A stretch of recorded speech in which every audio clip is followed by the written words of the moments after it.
If you're having trouble receiving login codes from Robinhood, follow these steps to resolve the issue quickly. Step 1. Check your phone number. Ensure that the phone number linked to your Robinhood account is correct. Go to your account settings and verify that there are no typos or outdated information. Step 2. Resend the code. If you haven't received the code, try requesting it again. Click on the Resend Code option on the login screen to generate a new code.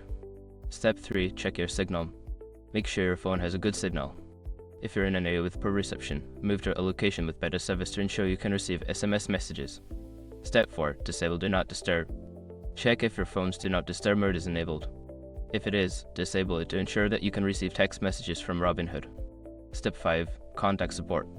If you still do not receive the code after following the previous steps, reach out to Robinhood's customer support for assistance. They can help troubleshoot the issue further. By following these steps, you should be able to receive your login codes from Robinhood without any issues. If problems persist, don't hesitate to seek help from their support team.